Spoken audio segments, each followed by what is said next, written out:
السلام علیکم۔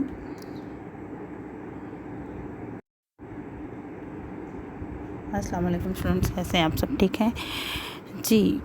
کافی دنوں کے بعد ہم دوبارہ سے ایک نئی ویڈیو کے ساتھ، ایک نئے لیکچر کے ساتھ آپ کی خدمت میں حاضر ہیں۔ نظم ہم پڑھنے جا رہے ہیں در مراد، شاعر کا نام ہے میر انیس۔ لیکن اگر آپ نے ابھی تک اس چینل کو سبسکرائب نہیں کیا تو چینل کے بیل آئیکن کو دبائیے تاکہ ہر نئی آنے والی ویڈیو آپ بآسانی سیکھ سکیں۔ اب اس لفظ در مراد کے اندر ہی پوری جو ہے یہ نظم کی وضاحت کر رہا ہے۔ در قیمتی موتی کو کہتے ہیں، مراد مقصد، قیمتی موتی کا مقصد۔ اب اشارتاً ہمیں واضح ہو رہا ہے یہ کس کے بارے میں بات ہو رہی ہے۔ یہ حضرت امام حسین اور ان کے خانوادہ رسول صلی اللہ علیہ وسلم جو تھا اس کے بارے میں، اور ان کے کربلا میں جو ان پر آزمائش آئی، جو ان کے ساتھ وہ کس مصیبت اور کس آفت اور کس پریشانی پر پورے ان آزمائشوں اور میں رب کی طرف سے جو ان کو آزمایا گیا تھا اس پہ وہ پورے اترے، وہ کس طرح اترے اور کیسا وہ ماحول تھا، اس کی بہت ہی خوبصورت انداز میں منظر کشی کی ہے میر انیس نے۔ میر بابر انیس 1800 میں پیدا ہوئے اور وفات ان کی 1874 میں ہوئی۔ میر بابر علی انیس میر خلیق کے فرزند اور میر حسن کے پوتے تھے۔ خاندانی روایات کے مطابق انہیں گھر پر ہی تعلیم دی جاتی رہی۔ گھر کے باہر ان کے پہلے استاد میر نجف علی فیض آبادی تھے۔ زمانہ طالب علم میں انیس کو معقولات اور لسانی مسائل سے بڑی دلچسپی، لسانی زبان کے مسائل جو ہوتے ہیں۔ ان کے ذاتی کتب خانے میں لگ بھگ 2000 کے قریب نسخے تھے۔ زمانے کے رواج کے مطابق انہوں نے شہ سواری اور شمشیر زنی بھی سیکھی۔ بعد میں فوجی تربیت بھی حاصل کی۔ ہمیشہ چاق و چوبند رہا کرتے تھے، تابند، خوش مزاج اور حاضر جواب تھے۔ انیس نے شاعری کا آغاز غزل سے کیا، لیکن ان کی شہرت کا مدار مرثیہ نگاری پر ہے۔ ان کے زمانے میں مرثیہ خوانی کے لیے تحت اللفظ اور سوز کا انداز اپنایا جاتا تھا۔ سوز درد کو کہتے ہیں۔ انیس نے دونوں طرح پر پڑھنے کے لیے مرثیے لکھے اور کامیاب رہے۔ ان کا اسلوب سادہ رواں اور آسان ہے۔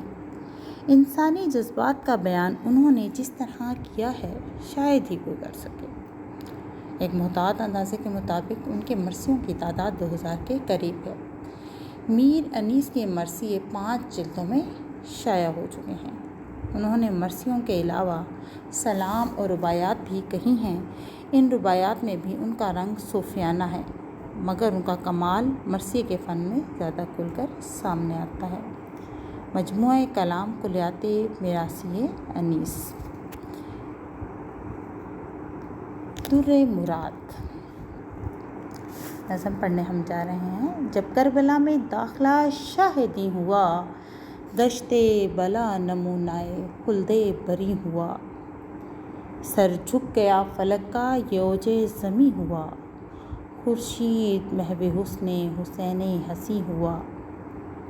پایا فروغ نیر دیگ ظہور سے، جنگل کو چاند لگ گئے چہرے کے نور سے۔ خوشبو سے ان گلوں کے ہوا دشت باغ باغ، غنچے کھلے ہرے ہوئے بلبل کے دل کے داغ۔ پہنچا سرے فلک پر ہر ایک کوہ کا دماغ، دریا نے بھی حبابوں کے روشن کیے چراغ۔ خورشید بن گئے تب کے عرض پاک کے، تاروں کو گرد کر دیا ذروں نے خاک کے۔ بولے فرس کو روک کے شاہ فلک وقار، منزل پہ ہم پہنچ گئے احسان کردگار۔ آگے نہ بڑھائے کوئی یہاں سے راہوار، یہ وہ زمیں تھی جس کے لیے دل تھا بے قرار۔ قربان اس مکان سعادت نشان کے، پایا در مراد پڑی خاک چھان کے۔ بند نمبر 1 کی وضاحت کرنے ہم جا رہے ہیں۔ وضاحت کرنے سے پہلے بتا دوں یہ نظم مسدس حیت میں لکھی گئی ہے۔ مسدس حیت اس حیت کو کہتے ہیں جس کے ہر بند کے 6 مصرے ہوتے ہیں جو آپس میں ہم قافیہ ہوتے ہیں۔ پہلے 4 مصرے اور آخری 2 مصرے اوپر والے 4 سے ہم قافیہ نہیں ہوتے بلکہ وہ آپس میں ہم قافیہ ہوتے ہیں۔ شعر نمبر 1 کی تشریح۔ مرثیے کے اس بند میں میر انیس کہتے ہیں کہ جب بادشاہ ہمارے کربلا کے شہنشاہ خانوادہ رسول صلی اللہ علیہ وآلہ وسلم کے ننھے شہزادے، ان کے دل کا نور اور ان کی کہتے ہیں کہ حضرت امام حسین حضرت محمد صلی اللہ علیہ وآلہ وسلم کی شبیہ تھی، یعنی ان کی قد کاٹ اور ان کی شکل و صورت کی مشابہت نبی پاک صلی اللہ علیہ وسلم سے ہوتی تھی۔ حضرت امام حسین رضی اللہ تعالیٰ عنہ جب 2 محرم احرام 61 ہجری کو میدان کربلا میں داخل ہوئے جو کہ کوفے کے مقام سے 5 میل کی مسافت پر واقع ہے۔ یہ بے آب و گیا صحرا اور اس صحرا کے ساتھ ساتھ دریائے فرات بہتا ہے۔ یہ لق و دق صحرا جو اپنے نام سے ہی خوف اور پریشانی کی علامت سمجھا جاتا ہے۔ حضرت امام حسین کی جب اس صحرا میں آمد ہوئی تو یہ بنجر صحرا جنت کا سا نظارہ پیش کرنے لگا، ورنہ آپ کے ذہن میں خیال آتا ہے کہ ایک صحرا کیسے جنت کا نظارہ پیش کر سکتا ہے جس میں ہر طرف ریت ہی ریت ہے، گرمی ہے، بھوک ہے، پیاس ہے۔ ہم نے تو آج تک سنا کہ وہاں پر پینے کو پانی نہیں تھا، تو وہ کیسے جنت کا ایسا نظارہ پیش کرنے لگا؟ وہ کچھ یوں پیش کرنے لگا جب خانوادہ رسول صلی اللہ علیہ وآلہ وسلم کے قدم اس ریت پر لگے تو اس ریت کو بڑا ناز ہوا۔ ان کے یہاں آنے سے زمین اپنے مقدر پر اترانے لگی اور آسمان بھی اس کی عظمت، اس کی قدر و منزلت کے آگے جھک گیا، یعنی اس کی تعظیم میں جھک گیا۔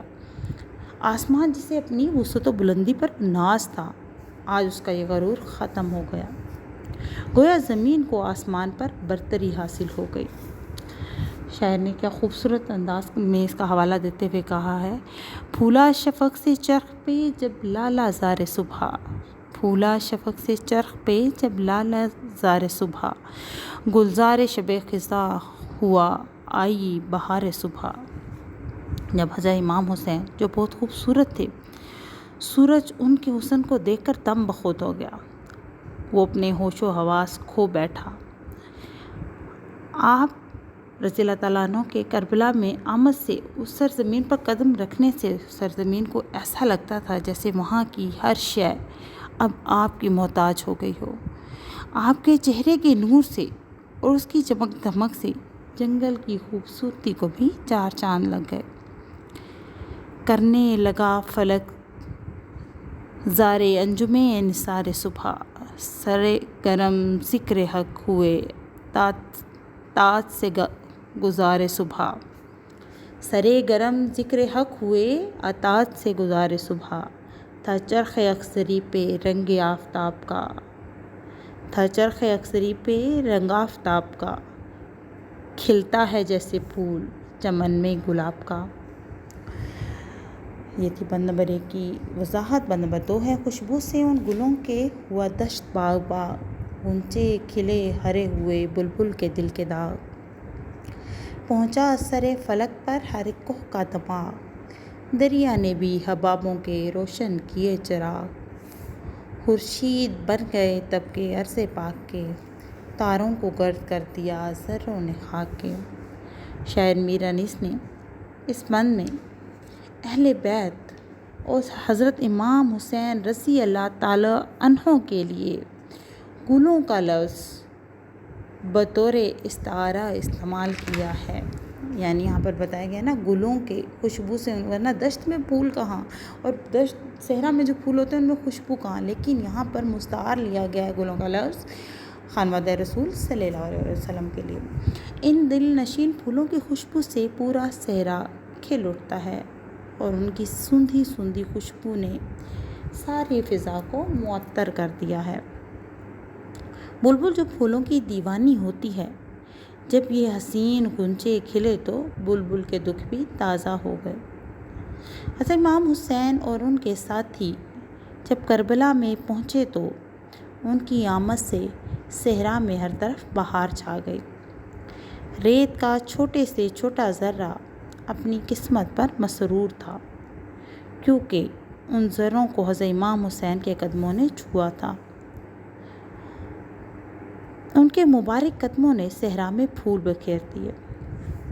اسی وجہ سے صحرا کی خوبصورتی میں اضافہ ہو گیا۔ اس میدان میں موجود ہر شے کو اپنی قسمت پر ناز تھا۔ انہیں اس دن اپنے آپ پر غرور تھا، کیونکہ خانوادہ رسول صلی اللہ علیہ وآلہ وسلم کے دیدار سے مشرف ہو رہی تھی۔ غرور کے باعث ان کا دماغ آسمان تک پہنچ گیا۔ ان ذروں کی آب و تاب نے ستاروں کو بہت سے پیچھے چھوڑ دیا اور ہر طرف بہار ہی بہار چھا گئی۔ حوالے کا شعر ہے: وہ خوش گل و نالا مرغان خوش نوا، سردی جگر کو بخشی بھی صبح کی ہوا۔ پھولوں سے سرسبز شجر سرخ پوش تھے، پھولوں سے سرسبز شجر سرخ پوش تھے، تھامے بھی نخل کے سبزے گل فروش تھے۔